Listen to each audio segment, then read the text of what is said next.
അവർക്ക് വെച്ച് തന്നെ ഞാൻ പറയാം, അവർ അപകടത്തിലാണ്. അനുഗ്രഹം കിട്ടിയാൽ പിന്നെ ആലപ്പുഴ വരത്തില്ല. എന്താ കാര്യം? സാക്ഷ്യം പറയാൻ എങ്ങാനും പറഞ്ഞാൽ ആൾക്കാരുടെ മുമ്പിൽ പറയാനുള്ള ഒരു ചമ്മല്. എന്താണ്? ഈ അനുഗ്രഹം കിട്ടിയിരിക്കുന്നത് അവരുടെ ക്രെഡിറ്റിലാണ് അവർ വകവെച്ചിരിക്കുന്നത്. അതുകൊണ്ടാണ്. ഇപ്പം ചില അമ്മമാരില്ലേ, മകൾക്ക് 90 മാർക്ക് കിട്ടാൻ വേണ്ടി വന്ന് അങ്ങനെ തന്നെ ഉടമ്പടി ചെയ്യുന്ന ആൾക്കാരുണ്ട്. 90-ന് 91 കിട്ടും. ചിലപ്പോൾ ബുദ്ധിസായിരിക്കുമേ, അമ്മ അത് സഹായിക്കുന്നതാണ്. പക്ഷെ ജയിച്ച് കഴിയുമ്പോൾ അമ്മ ഉടനെ ഇവിടെ സാക്ഷ്യം പറയത്തില്ല.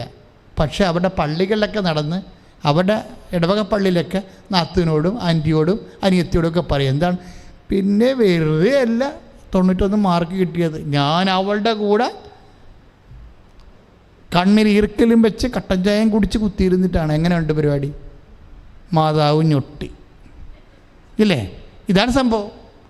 ഇതാണ് ഈ അണ്ണന്മാരെ ഓർഡർ തമ്മാവ ആളറിയാവെന്ന് പറയുന്നത്. അനുഗ്രഹം കിട്ടിക്കഴിയുമ്പോൾ അവരുടെ ക്രെഡിറ്റ്, അവരുടെ സ്വന്തം ക്രെഡിറ്റായ സാക്ഷ്യം ദൈവത്തിന് കൊടുക്കാതെ, മഹത്വം കൊടുക്കാതെ. നിങ്ങൾക്കറിയാമല്ലോ, സമ്പൂർണ്ണ ബൈബിൾ മുഴുവൻ കൈകാര്യം ചെയ്യുന്നൊരു വിഷയം എന്താണ്? അവർ ദൈവത്തിന് കൊടുക്കേണ്ട മഹത്വം ദൈവത്തിന് കൊടുക്കാതെ വിഗ്രഹങ്ങൾക്ക് കൊടുത്തു. അതാണ് സംഭവം. ഉടമ്പടിയിൽ വരാൻ പോകുന്ന ഏറ്റവും വലിയ തെറ്റതാണ്. എന്താണ്? നിങ്ങൾ അനുഗ്രഹം കിട്ടിക്കഴിയുമ്പോൾ ഈ അനുഗ്രഹം സാക്ഷ്യത്തിലൂടെ അതിൻ്റെ മഹത്വം ആർക്ക് കൊടുക്കേണ്ടതാണ്? ദൈവത്തിന് കൊടുക്കേണ്ട മഹത്വമാണ്. ദൈവത്തിന് കൊടുക്കാത്ത മഹത്വം ചിലപ്പോൾ സ്വയം എടുത്ത് മഹത്വത്തിൻ്റെ ഉടുപ്പ് ഇട്ടുകൊണ്ട് നെളിഞ്ഞു വെച്ച് നടക്കും. നമ്മുടെ ബോബനും മോളിയും നടക്കണ പോലെ ചില പണ്ടത്തെ ടോംസിൻ്റെ കാർട്ടൂണില്ലേ. അപ്പോൾ അവരുടെ പ്രശ്നം എന്നത് ദൈവത്തിന് കൊടുക്കേണ്ട മഹത്വം ദൈവത്തിന് കൊടുക്കാതെ ചില ആൾക്കാർ ആരോടും പറയത്തില്ല, മിണ്ടത്തില്ല. മിണ്ടാതിരിക്കുമ്പോൾ തന്നെ സൈലൻ്റ് ഗ്ലോറി ഇങ്ങനെ വന്നുകൊണ്ടിരിക്കും. എന്താ കാര്യം? മറ്റുള്ളവർ പറയും നല്ല ബുദ്ധിയുള്ളവനാണ്, രക്ഷപ്പെട്ട്, അവൻ്റെ ആത്മാർത്ഥതയാണ്, അവൻ്റെ പരസഹായമാണ്, അവൻ്റെ മറ്റുള്ളവരുള്ള കാരുണ്യമാണ്. അവൻ്റെ കാരുണ്യമല്ലേ ഇവിടുന്ന് പറഞ്ഞിട്ടാണ് ഈ കാരുണ്യ പ്രവൃത്തി ചെയ്യണത്. നിങ്ങൾ ആശുപത്രിയിൽ പോണതും രോഗികളെ കണ്ടത് അപ്പാപ്പനെ കുളിപ്പിച്ചതൊക്കെ ആൾക്കാർ കണ്ടതാണ്.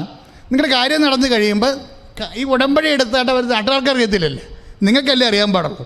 നിങ്ങൾ ചെയ്ത കാരുണ്യപ്രവൃത്തിയുടെ ഫലം നിങ്ങൾ അനുഭവിച്ചു കഴിയുമ്പോൾ നാട്ടുകാരെ ദൈവത്തിന് കൊടുക്കേണ്ട മഹത്വം നിങ്ങൾക്ക് തരും. അപ്പോൾ നിങ്ങൾ മിണ്ടാണ്ടിരിക്കും. ശരിയാണ്, അവൻ്റെ കാരുണ്യപ്രവൃത്തി, അവൻ്റെ ആ പഴയ ആളല്ലവൻ.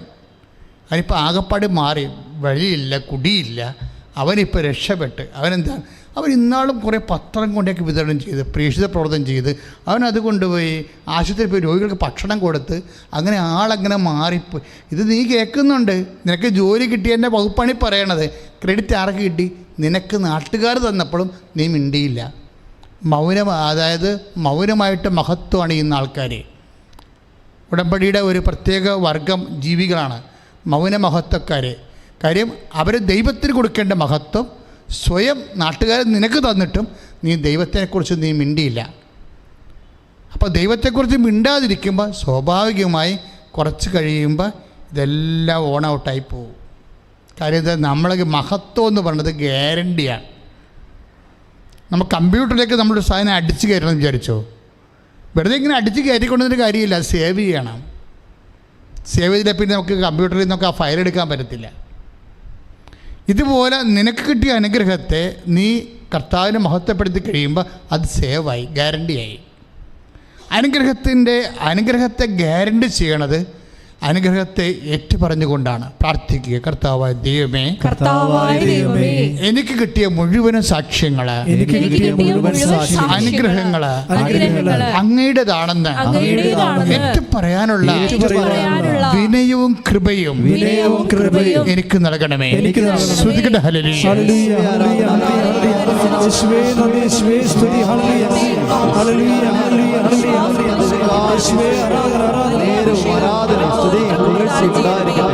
നിന്റെ ശരീരം എനിക്കു നൽകാൻ എത്രയോ ആഴത്തിൽ സ്നേഹിച്ചു നീ.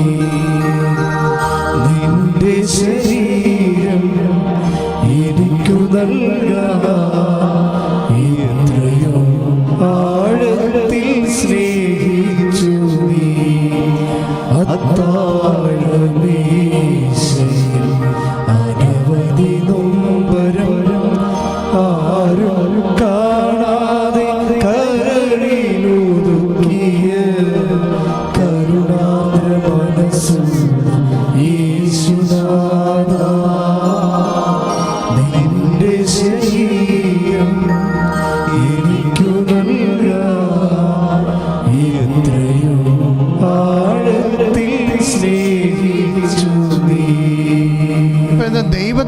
കൊടുക്കേണ്ട മഹത്വം ദൈവത്തിന് കൊടുക്കാതിരുന്നാൽ പിന്നെ എന്തു ചെയ്യും? നിങ്ങൾ സ്വാഭാവികമായിട്ട് സെക്കൻഡ് ഓപ്ഷൻ എന്താണ്? വിഗ്രഹത്തിനെ കൊടുക്കാൻ പറ്റത്തുള്ളൂ. വിഗ്രഹം എന്ന് പറഞ്ഞാൽ എന്താണ്? നീ ഏറ്റവും കൂടുതൽ പ്രാധാന്യം കാണുന്ന വിഷയം ആണ് വിഗ്രഹം. ചിലപ്പോൾ നീയാണെങ്കിൽ ആ മഹത്വം നിനക്ക് കിട്ടും. ദൈവത്തിന് കൊടുക്കേണ്ട മഹത്വം ദൈവത്തിന് കൊടുക്കാൻ ഒത്തില്ലെങ്കിൽ, കൊടുക്കാൻ പറ്റുന്നില്ലെങ്കിൽ പിന്നെ എന്തു ചെയ്യും? ആ മഹത്വം വിഗ്രഹത്തിന് കൊടുക്കും. ബൈബിൾ വിഗ്രഹം എന്ന് പറയണത് ഇങ്ങനെ സ്റ്റാച്യു വലിക്കുന്ന സംഭവത്തിന് മാത്രമല്ല, ദ്രവ്യാഗ്രഹത്തിനും വിഗ്രഹമാണ്. പക്ഷേ ബേസിക്കായിട്ട് ബിബ്ലിക്കൽ തിയോളജിയിൽ ഒരു ഐഡോളട്രി എന്ന് പറയണത് എന്താ സംഭവം? എന്തിനാണോ നമ്മൾ പ്രാധാന്യം കൊടുക്കുന്നത് അയാൾ വിഗ്രഹമാണ്. ഒന്നാം സ്ഥാനം. നിൻ്റെ കർത്താവായ ദൈവം ഞാനാകുന്നു, ഞാനല്ലാതെ മറ്റൊരു ദൈവം നിനക്കുണ്ടാവരുത് എന്ന് വെച്ചാൽ അർത്ഥം എന്താണ്? ഞായറാഴ്ച നമ്മൾ കുർബാനയ്ക്ക് പോകാൻ വേണ്ടി ഇറങ്ങുമ്പോഴുണ്ട് എന്ത് പറ്റും? ആങ്ങള കാനഡയിൽ നിന്ന് വരും. അപ്പോഴാണ് അവൻ വെട്ടി തൂക്കി പിടിച്ച് നമ്മുടെ വീട്ടിൽ വരണത്. അപ്പോൾ നമ്മളെ സംബന്ധിച്ച് അവനെന്താ പറഞ്ഞിരിക്കണത്? നമ്മുടെ മകന് PR എടുക്കാനുള്ള എല്ലാ സംവിധാനവും അവനവിടെ ചെയ്തിട്ടാണ് വരണത്.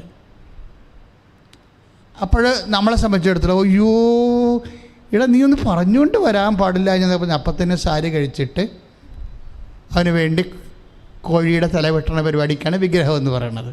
ഇപ്പം മനസ്സിലായില്ല ആരാണ് വിഗ്രഹമെന്ന്? അപ്പോൾ ഞായറാഴ്ച കുർബാനയ്ക്ക് ഇറങ്ങിയ ആളാണ്. മകന് PR ഒപ്പിച്ച് കൊടുക്കാൻ പറ്റുന്ന രീതിയിലുള്ള വർക്കുകൾ കാനഡയിൽ ചെയ്തിട്ട് അവൻ ലീവിന് ആങ്ങളെ വീട്ടിൽ വന്നപ്പോൾ ആ കുർബാനയ്ക്ക് സായിപ്പിനെ കണ്ടപ്പോൾ കവാത്ത് മറന്നു. ഇവിടെയാണ് പ്രശ്നം വരണത്. അത് നിങ്ങൾക്ക് അറിയണമെന്നുണ്ടെങ്കിൽ നിങ്ങളെ പ്രാർത്ഥിക്കാൻ വരുമ്പോൾ ചുമ്മാ കൈവെക്കുമ്പോൾ അറിയാൻ പറ്റും ഫ്രോഡ് ക്രിസ്ത്യാനി ആരാണെന്ന്. അതായത് നമ്മൾ ദൈവത്തിന് അവിടെ എന്താ സംഭവം? ഇവിടെ മകനെയാ, നീ ഞങ്ങളുടെ കൂടെ വാ, കുർബാനയ്ക്ക് വാ. കുർബാനയ്ക്ക് ഇപ്പോൾ എത്ര നാളെ കുർബാന കൂടിയിട്ട്, അല്ലെങ്കിൽ നീ ടയർഡാണ്, നീ കടന്നോ, ഞാൻ ആരെങ്കിലും വിളിച്ച് വീട്ടിലുള്ള ആളെ ഏൽപ്പിച്ചിട്ട് കുർബാനയ്ക്ക് നമ്മൾ പോകും. അപ്പോൾ ഒന്നാം സ്ഥാനം ആർക്കായി? കർത്താവിനായി. നമ്മളിതെല്ലാം ഇതാണ് ഐഡോളട്രി എന്ന് പറയണത്. ആ കുർബാനയ്ക്ക് കൊടുക്കേണ്ട സ്ഥാനം കാനഡയിൽ വന്ന് ആങ്ങളൊക്കെ കൊടുത്തു കഴിഞ്ഞിട്ട് എന്താ കാര്യം? അവിടെ ദ്രവ്യാഗ്രഹമാണ്. അവൻ നമ്മുടെ മകനെ കൊണ്ട് രക്ഷപ്പെടുത്തും. അവനോടെ പോയി നല്ല ശമ്പളത്തിലാകും. അപ്പോൾ ആ ദ്രവ്യത്തെ നമ്മൾ ആഗ്രഹിക്കുന്നു.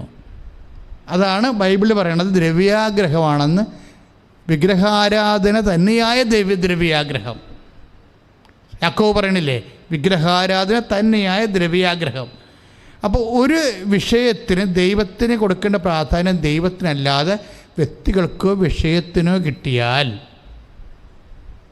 എന്താ പറ്റും? ചിലർ ഇവിടെ എന്ന് വെച്ചാൽ പറഞ്ഞാൽ ഞാൻ ആ രാജ്യത്ത് പോകത്തില്ല, എന്താണ് അവിടെ വിശുദ്ധ കുർബാനയ്ക്ക് സാധ്യതയില്ലെന്നും. അതാണ് അവരുടെ ബുദ്ധി. അപ്പോൾ അവരെന്താ, വിശുദ്ധ കുർബാന കിട്ടാൻ സാധ്യതയില്ല.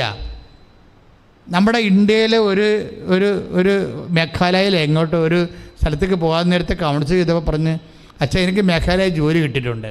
അല്ലെങ്കിൽ ആ ഒരു സ്ഥലമാണ് അവിടെ, അത് ഉത്തർപ്രദേശിൻ്റെ താഴെ എവിടെയുള്ള സ്ഥലമാണ്. അപ്പോൾ ഞാൻ തിരക്കിയത് കുർബാനക്കോ അല്ല പള്ളി എവിടെയെങ്കിലും ഉണ്ടാകുന്നതാണ്. അപ്പോൾ പറഞ്ഞൊരു 10-55 കിലോമീറ്ററോട് ഒരു പള്ളിയില്ല. അയ്യോ എനിക്ക് ആ ജോലി വേണ്ടെന്ന് പറഞ്ഞു. അതെന്താ പ്രശ്നം? അതാണ് സംഭവം. അതാണ് വിശ്വാസി എന്ന് പറയണത്. പിന്നെ കുർബാന നാട്ടിൽ വന്ന് കൂടിയാലും മതി, ജോലിയല്ലേ വരുന്നതെന്ന് പറയുമ്പോൾ ജോലി വിഗ്രഹമായി. എൻ്റെ മക്കളെ, ആധ്യാത്മിക ജീവിതം എന്ന് പറഞ്ഞാൽ ചാലഞ്ചാണ്. എപ്പോഴും ഇങ്ങനെ പ്രലോഭനം. ചിലക്ക് ഒരു പ്രലോഭനവും ഇല്ലല്ല. ചില പ്രലോഭനം എന്ന് കേൾക്കുമ്പോൾ സെക്സ് എന്നാണ് തലയിൽ കയറിയിരിക്കണത്. കാരണം സെക്സ് തന്നെയാണ് തലയിരിക്കണത്, അതുകൊണ്ടായിരിക്കും. അതൊന്നും അല്ല പ്രലോഭനം എന്ന് പറയണത്. അതായത് നമ്മൾ ദൈവത്തിൻ്റെ സ്ഥാനത്തിന് വേറെ എന്ത് ദൈവത്തിൻ്റെ സ്ഥാനത്ത് അപഹരിച്ചാലും ദൈവത്തിന് ഒന്നാം സ്ഥാനം കൊടുക്കേണ്ട ഒരു സ്ഥലം, നമ്മുടെ ആധ്യാത്മികത്തിനും ആത്മാവിനും സ്ഥാനം കൊടുക്കേണ്ട സ്ഥാനം കൊടുക്കാൻ പറ്റാത്ത സാഹചര്യത്തിൽ നമ്മൾ എത്തിയാൽ, if you don't feel any grit, നിങ്ങൾ വിഗ്രഹാരാധകനാണ്. നിങ്ങൾക്ക് അതുകൊണ്ടൊരു വിഷമം തോന്നണില്ലെങ്കിൽ നിങ്ങളൊരു പ്രഖ്യാപിത വിഗ്രഹാരാധകനാണ്. ദൈവത്തിന് ഒന്നാം സ്ഥാനം കൊടുക്കേണ്ട ഒരു വിഷയം, അതിന് ദൈവത്തിന് ഒന്നാം സ്ഥാനം കൊടുക്കാൻ പറ്റാത്തൊരു സാഹചര്യത്തിലേക്ക് നിങ്ങൾക്ക് പ്രാധാന്യപ്പെട്ട് നിങ്ങൾ ആകർഷിച്ച് പോയിട്ട് നിങ്ങൾക്കൊരു കുറ്റബോധം തോന്നണില്ലെങ്കിൽ നിങ്ങളൊരു പ്രോംഡായിട്ടുള്ള ഒരു ഐഡൽ വർഷിപ്പുകാരനാണ്, വിഗ്രഹാരാധകനാണ്. ഒന്ന് അനുതാപപ്പെടുക, കർത്താവായ ദൈവം നെഞ്ചത്ത് കൈവയ്ക്കുക, കർത്താവ് ദൈവമേ, ഈ പറഞ്ഞു കേട്ടതുപോലെ ഞാൻ അങ്ങയ്ക്ക് ഒന്നാം സ്ഥാനം തരാതെ മറ്റു പല വിഷയങ്ങൾക്കും വ്യക്തികൾക്കും എനിക്ക് തന്നെയും ഒന്നാം സ്ഥാനം കൊടുത്തു പോയിട്ടുണ്ടെങ്കിൽ കർത്താവേ, ഞാൻ മടങ്ങി വരാൻ തിരിച്ചു വരാൻ ആഗ്രഹിക്കുന്ന കർത്താവേ, എന്നെ അനുതാപത്തിലേക്ക് വഴി നടത്തണമേ. അനുതാപം സ്വീകരിച്ചുകൊണ്ട് അനുഗ്രഹത്തിലേക്ക് എന്നെ വഴി നടത്തണമേ. ശ്രുതികട ഹല്ലേലൂയ.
ഇതുപോലെ സ്വയം മഹത്വത്തിലേക്കും നമ്മുടെ അനുഗ്രഹങ്ങളെ നമ്മുടെ മഹത്വത്തിൻ്റെ ഔന്നത്യത്തിലേക്കും അതുപോലെ തന്നെ നമ്മുടെ മക്കളുടെ അല്ലെങ്കിൽ വിജയത്തെ നമ്മളുടെ മഹത്വത്തിലേക്കുമെല്ലാം വകമാറ്റി ചെലവഴിച്ചവരെ അനുതാപപ്പെട്ടുകൊണ്ട് തിരിച്ചു വരണം. ഉടമ്പടിക്ക് എപ്പോഴും ഉള്ള ഒരു രീതി, ദൈവം ഇടയ്ക്കിടയ്ക്ക് ഉടമ്പടി ചെയ്ത വ്യക്തികളെ അനുതാപത്തിന് വേണ്ടി അനുസ്മരിപ്പിച്ചുകൊണ്ടിരിക്കും. അപ്പോഴേ ചിലരത് ഉൾക്കൊള്ളും, അവർ തിരിച്ചു വരും. പക്ഷെ 1/3 ബൈബിളിൽ തിരിച്ചു വരണത്. 2 ദൈവത്തോട് മറുത്തു നിൽക്കും, മറുതലിച്ച് നിൽക്കും. അങ്ങനെ ഉടമ്പടിയെ അനുസ്മരിപ്പിച്ച ഒരാളാണ് സക്കറിയ. കർത്താവ് അയാളെക്കുറിച്ച് പറയുന്നുണ്ട്, നിങ്ങളയാളെ കൊന്നു കളഞ്ഞു, പക്ഷെ കാര്യമില്ല, രക്തത്തിന് ഞാൻ പകരം ചോദിക്കുമെന്ന്. ഉടമ്പടി തെറ്റിച്ച് അതിനെ അനുസ്മരിപ്പിക്കാൻ വേണ്ടി ഒരാളെ പറഞ്ഞു വിട്ടായിരുന്നു ദൈവം. അങ്ങനെ എല്ലാവരെയും പറഞ്ഞു വിട്ടിട്ടുണ്ട്. പ്രവാചകന്മാർ വന്നത് അങ്ങനെയാണ്. ഉടമ്പടി എടുത്തിട്ട് അതിൻ്റെ നിങ്ങളും ദൈവവും തമ്മിലുള്ള അവസ്ഥ എന്താണെന്ന് പരിശോധിക്കാൻ വേണ്ടി വിട്ടതാണ്. സന്ദർശനമെന്ന് പറയും. ക്രിസ്തുവും അങ്ങനെ വന്ന ആളാണ്. ക്രിസ്തുവും അങ്ങനെ വന്നതാളാണ്, സന്ദർശിക്കാൻ. ഉടമ്പടി എടുത്ത ആൾക്കാരുടെ മാനസിക ജീവിതാവസ്ഥ എന്താണ് എന്ന് സന്ദർശിക്കാൻ വേണ്ടി വന്ന ആളാണ്, ലാസ്റ്റ് വന്ന ആളാണ് ക്രിസ്തു. അതാണ് ഈശോ പറഞ്ഞത്, എൻ്റെ സന്ദർശനത്തിൻ്റെ സമയം ഇപ്പം നിങ്ങൾ അറിഞ്ഞില്ല എന്ന് പറഞ്ഞില്ലേ 19:44 ലൂക്കാസ് വിശേഷം. ഇപ്പം ഉടമ്പടി എടുക്കാൻ വരും, എടുക്കണവരെ സന്ദർശിക്കാൻ വേണ്ടി വരും. ഉടമ്പടി എടുത്തവരെ ദൈവം സന്ദർശിക്കും. കാര്യം ഉടമ്പടി മാത്രമേ ദൈവത്തിൻ്റെ മുമ്പിൽ ഒരു അവകാശ ബന്ധമുള്ളൂ. വേറെ ഒരു ബന്ധം ദൈവം ആരുമായിട്ട് ഉണ്ടാക്കിയിട്ടില്ല. എബ്രാഹുമായിട്ട് ഉണ്ടാക്കിയ ഉടമ്പടിയാണ്, യാക്കോബിനോടുകൂടി ഉടമ്പടിയാണ് ഉണ്ടാക്കിയത്, അതുപോലെ തന്നെ മോസസ് വഴി ഉടമ്പടി ഉണ്ടാക്കി, ജോഷുവ വഴി ഉടമ്പടി ഉണ്ടാക്കി. ഉടമ്പടി അതിനുശേഷം അത് മെയിൻറ്റെയിൻ ചെയ്യുന്നുണ്ടെന്ന് അറിയാൻ വേണ്ടി ന്യായാധിപന്മാരുണ്ട്, അത് മെയിൻറ്റെയിൻ ചെയ്യാമെന്നറിയാൻ വേണ്ടി പ്രവാചകന്മാരുണ്ട്. അങ്ങനെ വന്നൊരാളാണ് സക്കറിയ. എന്നിട്ട് ദൈവത്തിൽ നിന്ന് അകന്ന് ഇതുപോലെ വിഗ്രഹങ്ങൾക്ക് ഒന്നാം സ്ഥാനം കൊടുത്തു. എന്ന് വെച്ച് കഴിഞ്ഞാൽ ഐഡോളട്രി. ദൈവത്തിന് കൊടുക്കേണ്ട മഹത്വം മറ്റു വ്യക്തികൾക്കോ അല്ലെങ്കിൽ സ്വയമായിട്ട് ഏറ്റെടുക്കുന്നതിനാണ് ഐഡോളട്രി എന്ന് പറയുന്നത്. ഇങ്ങനെ പലപ്പോഴും അവർക്ക് കിട്ടിയ അനുഗ്രഹങ്ങളെല്ലാം അവരുടെ കഴിവ് കൊണ്ടാണ്, അല്ലെങ്കിൽ മക്കളുടെ കഴിവ് കൊണ്ടാണ്, അല്ലെങ്കിൽ ആരുടെങ്കിലും പാർട്ടിക്കാരുടെ കഴിവ് കൊണ്ടാണ്, അല്ലെങ്കിൽ സർക്കാർ ദൈവം മാറ്റിയത് കൊണ്ടാണ്, ഇങ്ങനെയൊക്കെ പറഞ്ഞ് ഈ ദൈവത്തിൻ്റെ മഹത്വം അങ്ങോട്ട് എഴുതി തള്ളിയിട്ട് മറ്റുള്ളവരുടെ പെള്ളിക്ക് വേണ്ടി വെച്ച് കൊടുത്തിട്ട് അവരുടെ ദാസ്യ വേല ചെയ്യും. അതിന് ഐഡോളട്രി എന്ന് പറയണത്. അങ്ങനെ വരുമ്പോൾ ദൈവം ഇടയ്ക്ക് ഇത് ഓർപ്പിച്ച് തരും, നിങ്ങൾ ഐഡോളട്രിയിലാണ്.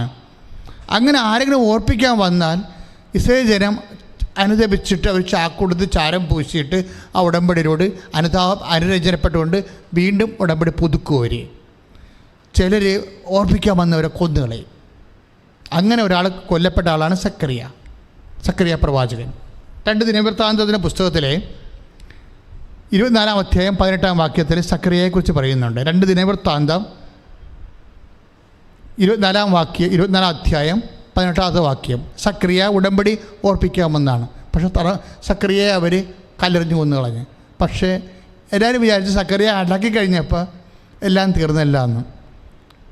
പിന്നെ എത്രയോ കൊല്ലം കഴിഞ്ഞാണ് കർത്താവ് വരണത്. ഇപ്പം സക്കറിയയുടെ പുസ്തകം എടുത്ത് വായിക്കും. നിങ്ങൾ പണ്ടൊരാളെ ഉടമ്പടി അനുസ്മരിക്കാമെന്ന ഒരാളുടെ കഥ കഴിച്ചില്ലേ? അവൻ്റെ കാര്യം കണക്കെൻ്റെ കയ്യിലുണ്ട് എന്ന് പറയും. നിങ്ങൾ കല്ലെറിഞ്ഞ് കൊന്ന സക്കറിയയുടെ രക്തം തൊട്ട് ബലിപീഠത്തിന് വെച്ച് വധിക്കപ്പെട്ട വ്യക്തിയുടെ രക്തം വരെ ഈ തലമുറ കണക്ക് കൊടുക്കേണ്ടി വരുമെന്ന്. കാര്യം യേശുക്രിസ്തുവിൻ്റെ നാമത്തിൽ വിശ്വസിക്കാൻ നമുക്ക് ഒന്നും നമ്മുടെ കയ്യിൽ നിന്ന് പേയ്മെൻറ്റ് വാങ്ങിച്ചിട്ടില്ല. മാതാപിതാക്കന്മാർ ക്രിസ്ത്യാനികളായതുകൊണ്ട് നമ്മൾ ക്രിസ്ത്യാനികളായവരാ. നമ്മുടെ കയ്യിൽ നിന്ന് പേയ്മെൻ്റ് ഇല്ല, ഒന്നും കൊടുത്തിട്ടില്ല. നമ്മളൊന്നും കൊടുത്ത് വാങ്ങിച്ചതല്ല, സൗജന്യ ദാനമാണ്. ആ സൗജന്യ ദാനത്തിന് എളിമയോടെ വിനയത്തോടെ നിന്നുകൊണ്ട് അപ്പം തന്ന സ്വത്തിനെ ഹാർഡ് വർക്ക് ചെയ്ത് അതിനെ വർദ്ധിപ്പിക്കണം. അല്ലാതെ അത് ചൂത് കളിച്ചും നമ്മുടെ കൈ അനങ്ങാതെ വാങ്ങിച്ചില്ല എന്ന് ഓർത്തുകൊണ്ട് ചില ആൾക്കാർ ദൂർത്തടിക്കും. അങ്ങനെ പന്നിക്കൂട്ടത്തിൽ പോയ ആൾക്കാരെ തിരക്കിയാണ് പ്രവാചകന്മാരും ന്യായാധിപന്മാരും വന്നിരിക്കുന്നത്. അപ്പം അവർ ചില ആൾക്കാരെ കൊന്നുകളഞ്ഞു. പക്ഷേ അവർ വരുമ്പോഴവരെന്താ പറയണത്? നിങ്ങൾ റിട്ടേൺ ചെയ്യണമെന്നേ പറയത്തുള്ളൂ, മടങ്ങി വരാൻ പറയും. ഉടമ്പടി എപ്പോഴും ഉടമ്പടി എടുക്കുന്നവർ ശ്രദ്ധിക്കണം. അത് മടങ്ങി വരാൻ വേണ്ടി നമ്മളെ നിർബന്ധിക്കുന്ന ദൈവത്തിൻ്റെ ഒരു സ്വരമാണ് ഉടമ്പടി. ഏതെങ്കിലും കാരണവശാൽ ദൈവത്തെ അറിയാതെ നമുക്ക് കിട്ടിയിട്ടുള്ള എല്ലാ അനുഗ്രഹങ്ങളും നിങ്ങൾ നിങ്ങളുടെ ആരോഗ്യം കൊണ്ടോ ശേഷി കൊണ്ടോ ശേമിഷി കൊണ്ടോ പൗന്നത്യം കൊണ്ടോ ബുദ്ധി കൊണ്ടോ ഓർമ്മശക്തി കൊണ്ടോ രാഷ്ട്രീയ സ്വാധീനം കൊണ്ടോ പഠിച്ച് മിടുക്കനായതുകൊണ്ട് നേടിയെടുത്തതാണെന്ന്. ഇപ്പം ചിലർ പറയത്തില്ലേ, നീ എന്താണ് അപ്പനെ വിളിക്കാത്തത്? അങ്ങനെ എന്നെ പഠിപ്പിച്ചിട്ടില്ല. ഞാൻ കഷ്ടപ്പെട്ടു, ഞാൻ പഠിച്ചു, ഞാൻ ജോലി വാങ്ങിച്ചു. അപ്പം എല്ലാം ഞാൻ അപ്പനോട് ഉള്ള പ്രതികാരത്തിന് കണക്ക് തീർക്കാൻ വേണ്ടി ഇളയപ്പൻ്റെ മക്കൾക്ക് പൈസ അയച്ചു കൊടുക്കും. അപ്പോഴും അപ്പന് പൈസ അയച്ചു കൊടുക്കത്തില്ല. അപ്പനെ പാഠം പഠിപ്പിക്കുകയും. ഇങ്ങനെ കുറേ കുരങ്ങന്മാരുണ്ട്, അപ്പനെ പാഠം പഠിപ്പിക്കുന്ന പരിച്ചാഴികൾ. നിങ്ങൾ എവിടെ ചെന്ന് അവസാനിക്കും? കാര്യം അപ്പൻ എൻ്റെ സ്ഥാനത്തുനിന്ന് അപ്പൻ നിനക്ക് ചുക്കിന് കാശ് തന്നില്ലെങ്കിലും ദൈവം അപ്പൻ്റെ കൂടെ നിൽക്കത്തുള്ളൂ. എന്താണ്? നിന്നെ ജനിപ്പിച്ചതിന് ഉത്തരവാദി അവനാണ്. അവനെയാണ് നിന്നെ അത് ഏൽപ്പിച്ചിരിക്കുന്നത്. അപ്പം അവനെ സംബന്ധിച്ചിടത്തോളം ദൈവത്തിൻ്റെ സ്ഥാനത്ത് അവൻ നിൽക്കണത്. ദൈവത്തിന് വേണ്ടി ചെയ്ത ഒരു കർമ്മത്തിലാണ് നീ ജനിച്ചിരിക്കുന്നത്. അപ്പം അപ്പനോടോ അമ്മയോടോ അവരൊന്നും നമുക്ക് തന്നില്ലെങ്കിലും നമുക്ക് ദൈവതിരുസന്നിധിയിൽ ഉത്തരവുണ്ട്. അതുകൊണ്ടാണ് മാതാപിതാക്കന്മാരെ ബഹുമാനിക്കുക എന്ന് പറയണത്. അതുകൊണ്ടാണ് ഉടമ്പടി എടുക്കുമ്പോൾ നമ്മൾ ആ പഴയ ദൈവബന്ധത്തിലേക്ക് വരികയും മാതാപിതാക്കന്മാരുടെ സ്ഥാനത്ത് കാണുന്ന സഭാശ്രേഷ്ഠന്മാർ, അതുപോലെ തന്നെ ബന്ധുക്കൾ, സ്വന്തപ്പെട്ടവർ, മുതിർന്നവർ പോലും നമ്മൾ ഒരു അനുരഞ്ജനമാക്കി മാറുകയാണ്. എന്താണ്? ഉടമ്പടി തന്നെ ദൈവത്തിൻ്റെ നാമത്തിൽ വ്യക്തികളോടും ദൈവത്തോടും ഐക്യപ്പെടുത്തുന്നു. ഉടമ്പടി തന്നെ ദൈവത്തിൻ്റെ സ്നേഹത്തിലേക്ക് തിരിച്ചു വിളിക്കുന്നു. ശ്രുതികടെ ശ്രുതികടെ ഹല്ലേലൂയ,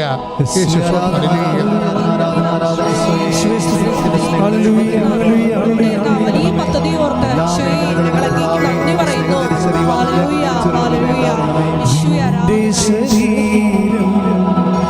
എനിക്കു എത്രയോ ആഴത്തിൽ സ്നേഹിച്ചു നിന്റെ ശരീരം എനിക്കു എത്രയോ ആഴത്തിൽ സ്നേഹിച്ചു. എല്ലാവരും എഴുന്നേൽക്കുക. നമ്മൾ രോഗസൗഖ്യ പ്രാർത്ഥനയിലേക്ക് പ്രവേശിക്കുകയാണ്. ഈ ശരീരം മുഴുവൻ ചുവന്ന നിറം, ബ്രസ്റ്റിനുൾപ്പെടെ ചുവന്ന നിറം. പക്ഷേ ഇങ്ങനെ തൊലിയെല്ലാം മാറിയിട്ട് ഇടത് ബ്രസ്റ്റിൻ്റെ കണ്ണ് വരെ ഇങ്ങനെ ചുവന്ന് നിർത്തിയിരിക്കുകയാണ്. ത്വക്ക് രോഗം പോലെ എന്ന് പറയാൻ പറ്റത്തില്ല, അതിനേക്കാൾ മോശമായ എന്ത് രോഗമാണ്. തൊലി പൊളിഞ്ഞു പോയിട്ട് ചുവന്നിരിക്കുന്ന വ്യക്തിയെ ഇടതുവശത്ത് ബ്രസ്റ്റിനെ കർത്താവ് സൗഖ്യപ്പെടുത്തിക്കൊണ്ടിരിക്കുകയാണ്. ശ്രുതികടെ ഹല്ലേലൂയ.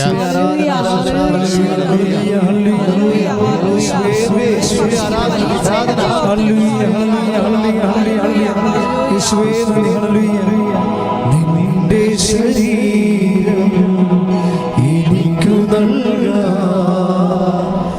എത്രയോ ആഴത്തിൽ സ്നേഹിച്ചു നിന്റെ ശരീരം എനിക്കു എത്രയോ ആഴത്തിൽ സ്നേഹിച്ചു. രോഗമുള്ളവരെ അവരുടെ ശരീരഭാഗങ്ങളിൽ കൈവെക്കണം. കഴിഞ്ഞ ദിവസം ഇടുക്കിയിലെ ഒരു സഹോദരനൊരു സാക്ഷ്യം പറഞ്ഞു. അതായത് നടുവേദനയുള്ള ഒരു വ്യക്തിയെ കർത്താവ് ഇപ്പോൾ സുഖപ്പെടുത്തുകയാണ്. അയാൾ നടുവിന് ഈ നിമിഷം കൈവച്ച് പ്രാർത്ഥിക്കാൻ പറഞ്ഞു.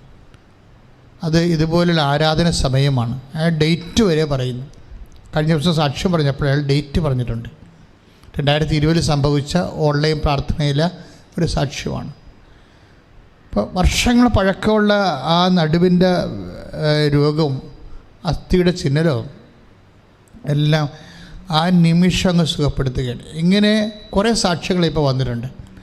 അതിനർത്ഥം നമ്മുടെ ഈ കയ്യൊപ്പ് പ്രാർത്ഥന കർത്താവ് അങ്ങ് അംഗീകരിച്ച അടയാളങ്ങളാണ് ഇപ്പോൾ നമുക്ക് കിട്ടിക്കൊണ്ടിരിക്കുന്നത്. അതുകൊണ്ടാണ് ഞാൻ നിങ്ങളെ ധൈര്യമായിട്ട് പകരം നിൽക്കുന്നവരാണെങ്കിൽ കൃപാസനത്തിൽ വന്നതുപോലെയുള്ള അനുഭവമാണ് നിങ്ങൾക്ക് കിട്ടുന്നത്.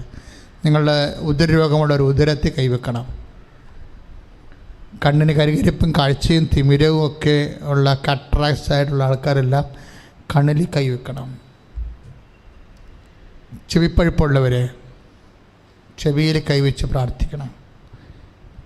ഉടമ്പടി ഈ പ്രാർത്ഥന നടക്കണ എവിടെയാണ്? അമ്മ മാതാവ് പ്രത്യക്ഷപ്പെട്ട ദിവ്യ അൾത്താരയിലെ ഈശോയുടെ സാന്നിധ്യത്തിലാണ് ഈ പ്രാർത്ഥന നടക്കുന്നത്. ആ ഒരു ബോധം നിങ്ങൾക്ക് കയ്യൊപ്പ് പ്രാർത്ഥനക്കാർക്ക് ഉണ്ടാകണം. വെറുതെ മുടി കൊഴിഞ്ഞു പോയിട്ട് തലയൊട്ടി വരുന്നത് കാണുന്നുണ്ട്. അവർ ശിരസ് കൈവച്ച് ഇപ്പോൾ പ്രാർത്ഥിച്ചുകൊണ്ടിരിക്കണം. അതെല്ലാം തിരിച്ചു വരും. നിങ്ങൾക്ക് സാക്ഷ്യം പറയാൻ പറ്റും. ഇങ്ങനെ മുള്ള് പോലെ ശരീരത്തിൻ്റെ ഉള്ളിൽ നിന്ന് കുത്തി പുറത്തേക്ക് തന്നെ കാണിക്കുന്നുണ്ട്. കാര്യം മുള്ളല്ല ഇത് ശരിക്കും പറഞ്ഞാൽ. നമ്മളിങ്ങനെ എന്തോ ഒരു കുന്തം ചെറുതായിട്ടിങ്ങനെ നമ്മുടെ വിരലിനേക്കേണ്ട നാലിലോ ഇങ്ങനെ ഒരു ക്യാപ്സൂൾ ഗുളികയില്ലേ, അതിൻ്റെ വണ്ണത്തിൽ എന്തോ സാധനം ഇങ്ങനെ ശരീരത്തിന് പുറത്തേക്ക് ഇങ്ങനെ തള്ളി നിൽക്കും. ബോഡി ഉൾപ്പെടെയാണ്. അപ്പോൾ അതൊക്കെ തൊട്ടാൽ ബലമായിട്ട് തോന്നുന്നു. അപ്പോൾ അതൊക്കെ പേടിയാണ് അവർക്ക്. ഇത് ക്യാൻസർ ആകുമോ, ആശുപത്രി പോകാതൊക്കെ ഇരിക്കും ചിലപ്പോൾ പേടിച്ചിട്ട്. ആ വ്യക്തി കർത്താവ് ആ അങ്ങനെ ഉന്തി നിൽക്കുന്ന സ്ഥലത്ത് കൈവെക്കാൻ പറയുന്നുണ്ട് ഈശോ. കർത്താവേ, ഈ സമയത്തോർത്ത് നന്ദി പറയുന്നു കർത്താവേ. അനേകം മക്കൾ ഇപ്പോഴും നിന്നെ ആശ്രയിച്ചു. അമ്മ മാതാവിൻ്റെ മധ്യസ്ഥത്തിൽ കണ്ണീരോടെ പ്രാർത്ഥിക്കുകയാണ്. മുതുകിന് മുഴുവനും ഇങ്ങനെ ചൊറിഞ്ഞ് തിണർത്ത് ത്വക്ക് രോഗമായി കിടക്കുന്നവരുണ്ട്. അവർക്ക് മുതുകിന് ഇങ്ങനെ കൈ പുറത്തേക്കെടുത്ത് വെക്കാവുന്നതാണ്. സ്ത്രീയാണത് കാണിക്കുന്നത്. ചിലപ്പോൾ വർഷങ്ങളോളം നീര് കെട്ടി എപ്പോഴും മുതുകത്ത് നീര് കെട്ടുന്ന ആളാണ്. നീര് കെട്ടി കല്ലച്ചു പോയ വ്യക്തികളാണ്. അവിടെ കൈവച്ച് പ്രാർത്ഥിക്കുക. കർത്താവേ, അങ്ങയുടെ വിശുദ്ധ പൗരോഹിത്യത്തെ അങ്ങ് മഹത്വപ്പെടുത്തണമെന്ന് പ്രാർത്ഥിക്കുന്നു. ഈ നിമിഷം കർത്താവ്, ഈ കൈകളെല്ലാം ജനങ്ങൾ അവരവരുടെ ശിരസ്സിൽ വെച്ചിരിക്കുന്ന കൈകളെല്ലാം അങ്ങയുടെ തിരുമുറിവാർന്ന വലതുകരം ആക്കി മാറ്റണമെന്ന് പ്രാർത്ഥിക്കുന്നു. രോഗികളെ കൈ എടുക്കരുത്, അവിടെ തന്നെ കൈവച്ചുകൊണ്ടിരുന്ന് പ്രാർത്ഥിക്കുക. ഏത് സ്ഥലത്തായാലും എല്ലാ രോഗങ്ങളെയും കർത്താവ് ഏറ്റെടുക്കുകയാണ്. കർത്താവേ, നിൻ്റെ വിശുദ്ധ പൗരോഹിത്യത്തെ മഹത്വപ്പെടുത്തണമേ. അങ്ങയുടെ അഭിഷിക്തന് ഇപ്പോഴേ ജോലിയില്ലാത്തവർക്ക് വേണ്ടിയും പ്രാർത്ഥിക്കുന്നു, വീടില്ലാത്തവർക്ക് വേണ്ടി പ്രാർത്ഥിക്കുന്നു. ഈ മാറാത്ത മഴക്കാലമെല്ലാം ചോരുന്നവരുണ്ട്, വാർത്ത വീട് പോലും ചോരുന്നവരുണ്ട്, വെള്ളത്തിൽ വീട് മുങ്ങിക്കിടക്കുന്നവരുണ്ട്, മുറ്റത്തുനിന്ന് വെള്ളം മാറാത്തവരുണ്ട്. ഈ അകൃത്യത്തിൽ നിന്ന് എങ്ങനെയും പോയി രക്ഷപ്പെട്ടാൽ മതി എന്ന് പറഞ്ഞുകൊണ്ട് നരകമാണെന്നും പറഞ്ഞുകൊണ്ട് വേദനിച്ച് ജീവിക്കുന്നവരുണ്ട്. കർത്താവേ, എല്ലാത്തിലും നീ കൈപിടിച്ച് ഉയർത്തി വിടണേ. പത്രോസിനെ കടലിൽ നിന്ന് പൊക്കിയെടുത്തവനാണ് നീ. കർത്താവ്, ഇതുപോലെ ജീവിതത്തിൻ്റെ നിരാശയിൽ ആരും സഹായിക്കാനില്ല, പണമില്ല, സഹായിക്കാനില്ല, അതിന് ബുദ്ധിയില്ല, സ്വാധീനമില്ല, അതിനുള്ള സംവിധാനവും സാഹചര്യവും ഒന്നുമില്ലാത്തവർ 38 വർഷം ആരും ഇല്ലെന്നും പറഞ്ഞ് കർത്താവ് കിടന്ന കിടപ്പിൽ കിടന്നുപോയ മകൻ്റെ അടുത്തേക്ക് വന്നവനാണ് നീ. ആ കാരുണ്യം കർത്താവേ, ഇപ്പോഴും നീ പരിശുദ്ധ കന്യാസ്ത്രീ മറിയത്തിൻ്റെ മധ്യസ്ഥതയിൽ ഞങ്ങൾ യാചിക്കുന്നു. കൃപാസന അൾത്താറെ നീ സ്വർഗം കർത്താവെ അമ്മ പ്രത്യക്ഷപ്പെടാൻ ഇടയാക്കിയ സ്വർഗത്തിൻ്റെ ആ മഹത്വത്തിൻ്റെ കാരുണ്യത്തിൽ അങ്ങോട്ട് യാചിക്കുന്നു. കർത്താവെ, നിവൃത്തിയില്ലാത്തവനെ ഇപ്പം നീ കൈപിടിക്കണമെന്ന് പ്രാർത്ഥിക്കുന്നു. ആരും സഹായമില്ലാത്തവർ കർത്താവ് ജയിലിൽ കിടക്കുന്നവരുണ്ട്. കർത്താവ് ഇപ്പം തെറ്റായ ചിലപ്പോൾ അന്യായമായ ജയിലിൽ കിടക്കുന്നവരുണ്ട്, അന്യരാജ്യങ്ങളിൽ ജയിലിൽ കിടക്കുന്നവരുണ്ട്, അവിടെ കാര്യം പുറത്തു പോലും അറിയാത്തവരുണ്ട്, അറിയുന്നവർ പല പല കാര്യങ്ങൾ അവർക്ക് വേണ്ടി ചെയ്യുന്നുണ്ടെങ്കിലും ഒന്നും ഒക്കാത്തവരുണ്ട്. എല്ലാവരെയും കർത്താവ് ആ ജയിലുകൾ ഇപ്പോൾ തുറന്നു വരട്ടെ എന്ന് പ്രാർത്ഥിക്കുന്നു. ദൈവമേ, ദൈവത്തിൻ്റെ കരുണ അവിടേക്ക് ആവശ്യിക്കട്ടെ. ജോലിയില്ലാതെ താമസിക്കുന്നവർ, ജോലിയില്ലാതെ വാടക വീട്ടിൽ താമസിക്കുന്നവർ, വാടകയ്ക്ക് ഇറങ്ങാൻ പറഞ്ഞിരിക്കുന്നവർ, കർത്താവെ എല്ലാ തരത്തിലും തലവേദന അനുഭവിക്കുന്നവർ, മക്കളെക്കുറിച്ച് വിഷമം അനുഭവിക്കുന്നവർ, മക്കളുടെ തെറ്റായ പ്രണയബന്ധത്തിൽ കുടുങ്ങിപ്പോയതിൻ്റെ വിഷമം അനുഭവിക്കുന്നവർ, മക്കളുടെ സ്നേഹം നഷ്ടപ്പെട്ടവർ, മക്കളുടെ താന്തോന്നികളായിട്ട് തോന്നിവാസം പറയുമ്പോഴുണ്ടാകുന്ന ചങ്ക് പതർച്ചയിൽ വേദനിക്കുന്നവർ, അവരെല്ലാം തിരുരക്തത്താൽ കഴുകണമെന്ന് പ്രാർത്ഥിക്കുന്നു. കർത്താവെ, ഈശോയെ, ജീവിതത്തെ കർത്താവെ സാമ്പത്തിക ഘടകങ്ങളാൽ കർത്താവെ എങ്ങനെ വീടും, എങ്ങനെ ഒരു ജീവിക്കും, എങ്ങനെ പക്ഷിക്കാരനും ജീവിക്കും, എങ്ങനെ കുഞ്ഞുങ്ങളുടെ മുമ്പിൽ പോലും മാന്യമര്യാദയായിട്ടും അഭിമാനം നഷ്ടപ്പെടാതെ ജീവിക്കുമെന്നറിയാൻ പാടില്ലാതെ വല്ലാണ്ട് തകർന്നു പോകുന്ന മക്കൾ കർത്താവ് ഇപ്പോഴും കണ്ണീരോടെ പ്രാർത്ഥിക്കുന്നു. കർത്താവ്, ഉടമ്പടി എടുക്കാതിരിക്കുന്നവരെ സംബന്ധിച്ച് പ്രാർത്ഥിക്കുന്നു, എടുത്തുപോയവരെ സംബന്ധിച്ച് പ്രാർത്ഥിക്കുന്നു. അവരെല്ലാം ദൈവത്തിൻ്റെ സാക്ഷികളായി മാറാൻ വേണ്ടി യേശു ക്രിസ്തു നാമത്തിൽ ഈശോയുടെ നാമത്തിൽ അനുഗ്രഹിക്കുന്നു. മാരക രോഗങ്ങൾ തീരെ വേദനകൾ ദുരിതങ്ങൾ യേശു നാമത്തിൽ മാറിപ്പോകട്ടെ.